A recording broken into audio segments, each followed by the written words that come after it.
नमस्कार दोस्तों, मैं धीरज कुमार निर्भय दिल्ली विश्वविद्यालय से।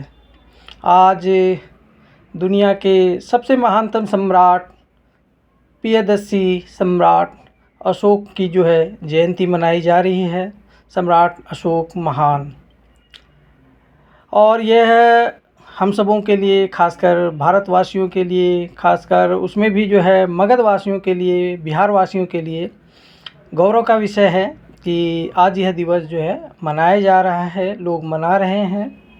हालांकि जो तिथि है वह किन्हीं सूत्रों से वास्तविक रूप में प्राप्त होती नहीं है, लेकिन साल में एक दिवस उस महान सम्राट को दिया जाना उचित ही है और बहुत ज़रूरी भी है। उस सम्राट के लिए जिनको बहुत सारे इतिहासकारों ने जिनके बारे में ऐसी सी बातें कही हैं और पूरे भारत से उनको भुला ही दिया गया इस तरह से, एक तरह से। और यह एक साजिश की तरह ऐसा किया गया, लेकिन हम सभी आज उनकी जयंती मना रहे हैं।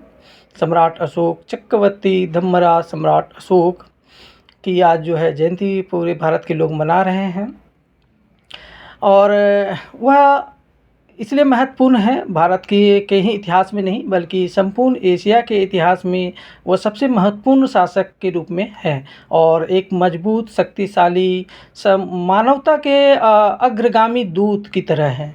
और साथ ही साथ मानवता का वह धर्म जिस पे वो चले, वह बौद्ध धर्म, बुद्ध के मार्ग पर वो चले, उसे बुद्ध धर्म जिसे कहा जाता है, उस मार्ग पर वो चले जिन्होंने अपना जीवन ही नहीं बल्कि अपना जो पूरा परिवार था, अपने पूरे परिवार को उस धर्म की ओर लगाया। अब पूरे परिवार को ही नहीं, बल्कि जितने जो भी जहाँ तक उनका शासन था वहाँ तक उस चीज़ों को, उनके मानवता के उस संदेश को फैलाया। चाहे हम सभी जानते हैं कि उन्होंने माना जाता है कि 84,000 स्तूप बनवाए थे। हो सकता है 84,000 स्तूप बने हों।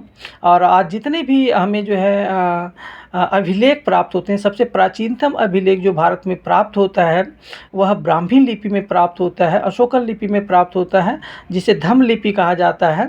और उसमें सम्राट अशोक के जो संदेश हैं, मानवता के लिए संदेश हैं, जीवों के लिए संदेश हैं, दुनिया के हर एक व्यक्ति के लिए हर तरह की जो मान्यताएं रही हैं, उनके समय में ही बुद्ध धर्म में ही 18 से ज़्यादा संप्रदाय हो चुके थे। 18 को बुद्ध संघ ने मान्यता दी थी और बाकी को मान्यता नहीं दी थी। तो 18 संप्रदाय तो सम्राट अशोक के समय में ही था। और पाटलिपुत्र के वो शासक थे, पाटलिपुत्र मगध के वो शासक थे और मौर्य वंश के वो तीसरे सम्राट थे। और जिनका शासन आज का ईरान का जो ईस्टर्न पार्ट है, अफ़गानिस्तान है, पाकिस्तान है, बांग्लादेश है, आज का भारत देश ये सभी उनके शासन के अंतर्गत आते थे। नेपाल भी उनके अंतर्गत आता था। और एक 55 लाख वर्ग किलोमीटर का उनका एरिया बनता था। वहाँ उन्होंने शासन किया। उस क्षेत्र को पाटलिपुत्र से शासन करते थे। महत्वपूर्ण यहाँ है, पाटलिपुत्र को भी आप याद रखें। और उस शासक ने पूरे एशिया में बुद्ध धर्म का विस्तार किया, बुद्ध धर्म को फैलाया, लोगों के कल्याण के लिए सड़कें बनवाई, औषधालय बनवाए, और यहाँ तक कि पक्षियों के लिए अस्पताल, जानवरों के लिए अस्पताल, मनुष्य के इतर भी उन्होंने इतनी चिंता की। इस तरह का जो मानवता का संदेश उन्होंने जो अपने जीवन काल में दिया। उनके अभिलेख जो प्राप्त होते हैं वो अरमाइक में प्राप्त होते हैं, ग्रीक में प्राप्त होते हैं, ग्रीक बैक्टीरियन में, और खरोष्टी लिपि में प्राप्त होते हैं, और अपने पाली प्राकृत में धम्म लिपि, जैसे ब्राह्मी लिपि भी लोग कहते हैं, उसमें प्राप्त हुए। जिसको जेम्स प्रिंसेप ने एक ब्रिटिशर्स थे, जेम्स प्रिंसेप ने इसको आधुनिक काल में उनके संदेशों का जो ब्राह्मी लिपि थी उसको पढ़ा था। उससे पहले लोग नहीं पढ़ पाए। और अशोक जो स्तंभ है, देश के लगभग हर एक कोने में सम्राट अशोक के स्तंभ और अभिलेख पाए जाते हैं, जिसमें उन्होंने मानवता का संदेश, विभिन्न जो चीज़ें हैं, अपने जो मानवता के हितकारी चीज़ें हैं, समाज के हितकारी हैं, देश के हितकारी जो संदेश है, उन्होंने अपने संदेशों में ये दिया है। मैं दिल्ली में हूँ और दिल्ली में आपको जो नेहरू प्लेस है वहाँ पर वो स्थान है। आप कभी अगर जाएं तो नेहरू प्लेस के पास सम्राट अशोक का एक शिलालेख प्राप्त होता है। यहाँ तक कि मेरा मानना है कि कालका जी मंदिर है। संभवतः कालका जी मंदिर का भी संबंध जो है बुद्धिज़्म से ही रहा है, क्योंकि जो मूर्ति है वह कहीं न कहीं जो है बुद्ध धर्म से जुड़ी हुई है और उनका जो संदेश है आज भी हमें वहाँ पर प्राप्त होता है। कालका जी के पास जो है एक शिलालेख है, वहाँ जब आप जाएँगे तो आपको देख सकते हैं और बहुत ही अच्छा है, क्योंकि बुद्ध यह जो है संदेश यह स्पष्ट करता है कि दिल्ली जो है एक व्यापारिक मार्ग पर अवस्थित थी और यहाँ पे एक बौद्ध विहार हुआ करता था, जिसकी ये पुष्टि इस अभिलेख से होती है। और उनके दो जो है और भी चीज़ें यहाँ महत्वपूर्ण दिल्ली में मिलते हैं। एक फिरोज़ शाह कोटला का जो किला है जो दिल्ली गेट के पास है, वहाँ अगर आप जाएंगे तो वहाँ पे जो है मेरठ टोपरा से जो लाया गया एक जो है स्तंभ है अशोक जी, अशोक सम्राट अशोक का, वह स्तंभ आज भी वहाँ पर है। हालांकि उसका ऊपरी हिस्सा जो है खंडित हो गया है और लेकिन फिर भी जो है वो जो स्तंभ है वो वहाँ पर है। एक दूसरा स्तंभ जो है हिंदू राव हॉस्पिटल के बगल में है, वहाँ पर भी आप जाके उसको देख सकते हैं। और भी बहुत सारी महत्वपूर्ण चीज़ें हैं जो हमें ज्ञात नहीं है। कुछ बातें जब आप कुछ ऐतिहासिक किताबों को जब पढ़ेंगे या खोजेंगे और नेशनल म्यूजियम अगर जाएंगे तो वहाँ से कुछ चीज़ें जानकारी आपको मिलेंगी। और बहुत चीज़ें जो चीज़ें हम लोग नहीं जान पाने कारण क्या है कि वो चीज़ें लोगों के बीच बताई भी नहीं जाती हैं। सम्राट अशोक दुनिया के एक ऐसे सम्राट रहे हैं जिन्होंने अपना पूरा परिवार जो है बुद्ध धर्म के विस्तार के लिए, मानवता के संदेश के लिए, जगत के कल्याण के लिए जो अपना पूरा जो है जीवन लगा दिया। अपने बाल बच्चों तक को आपको पता होगा कि जो श्रीलंका आज का है उस समय जो ताम्रपर्णी था, जिसे जो है सिंहल द्वीप भी कहा जाता है, वहाँ पर जो है उन्होंने अपने पुत्र महिंद को भेजा था। पुत्र महिंद को बुद्ध धर्म का प्रचार के लिए वहाँ भेजा था और उसके उपरांत जो है जब वहाँ की महिलाओं ने जो है बुद्ध धर्म की शिक्षा को ग्रहण करने की इच्छा जाहिर की तो अपनी पुत्री संघमित्रा को भी जो है उन्होंने जो है बुद्ध भिक्षुनी बना करके जो है श्रीलंका भेजा था, सिंहल द्वीप भेजा था, ताम्रपर्णी भेजा था। और इस कारण से जो है जो वहाँ के जो इतिहास है, चाहे वो दीपवंश हो, महावंश हो, उनमें जो है युवराज महिंद का और जो है अशोक पुत्री संघमित्रा का जो है नाम बड़े ही स्वर्ण अक्षरों में दर्ज है।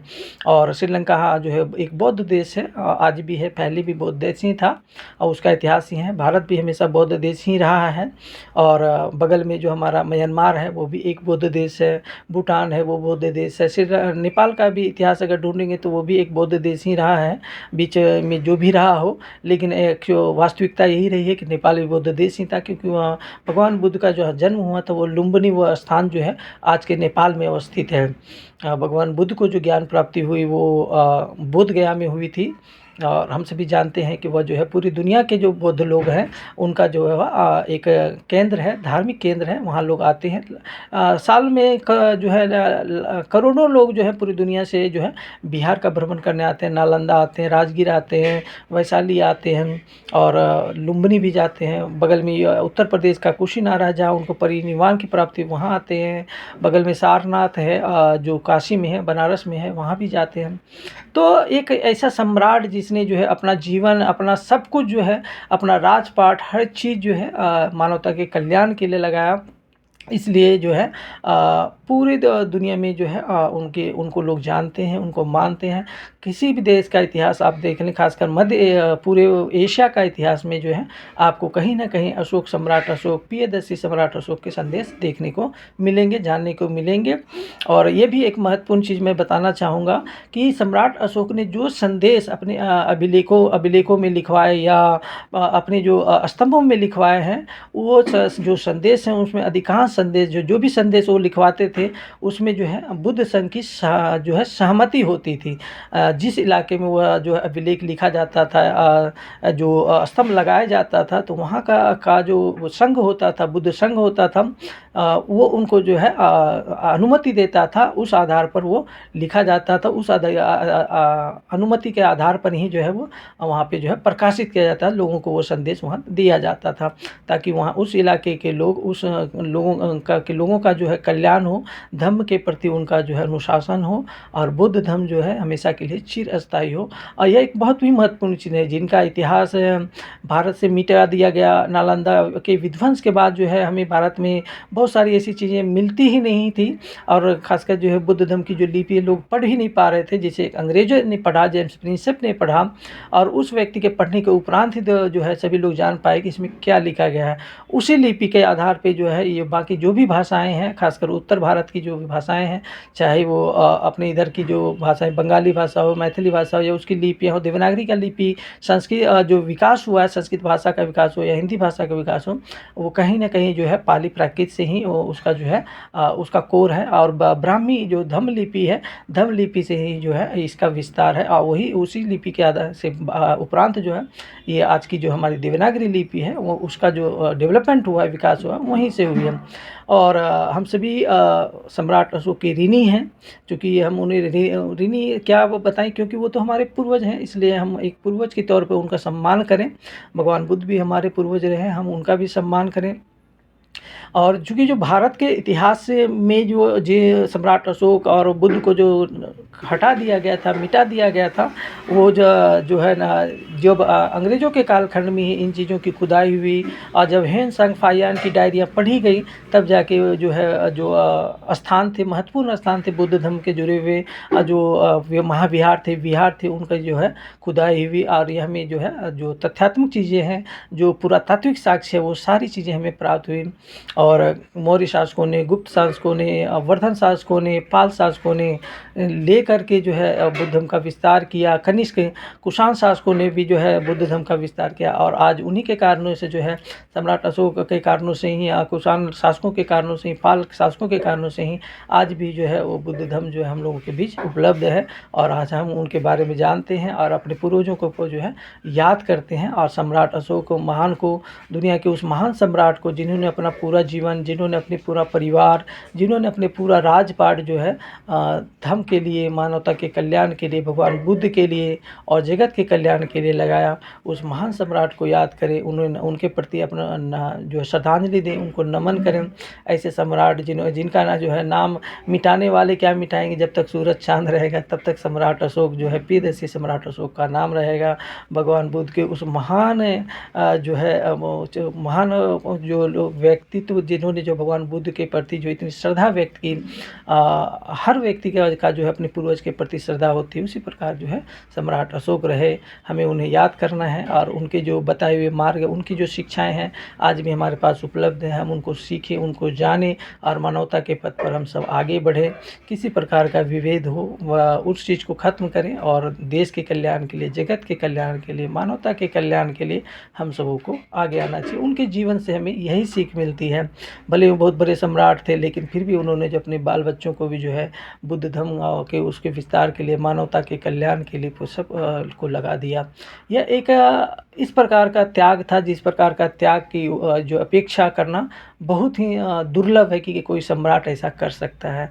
एक वैसा सम्राट जिन्होंने ऐसा किया, इसलिए आज उनका नाम जो है चिरस्थायी है, जिसको कोई भी इतिहासकार चाहे झूठ लिखे, गलत लिखे, लेकिन मिटा नहीं पाया। बेचारे वो लोग जिन्होंने अशोक को चंड कहा, चंडाशोक कहा, क्रूर कहा, हत्यारा कहा, लेकिन उस अशोक का नाम जो है वो मिटाने से कुछ बदनाम नहीं कर सके। बदनाम वो होता है जो झूठे होते हैं, बदनाम खुद हुए, बल्कि सम्राट अशोक का नाम तो और जो है ऊपर आया और दुनिया ने उसको सम्मान दिया है, दुनिया उनको मानती है, दुनिया उनको जानती है। जो अपने पूर्वजों का सम्मान नहीं करते, उनका इतिहास मिट जाता है, चाहे वह कोई भी रहे हो। इसलिए हमें उनको याद करें, उनको सम्मान दें, उनके त्याग को याद करें और मानवता के कल्याण के लिए जो उन्होंने किया है उनके प्रति हम श्रद्धा व्यक्त करें। सम्राट अशोक महान की जय हो, उनके विचारों की जय हो, उन्होंने जो मानवता के कल्याण के लिए कार्य किया उनकी जय हो।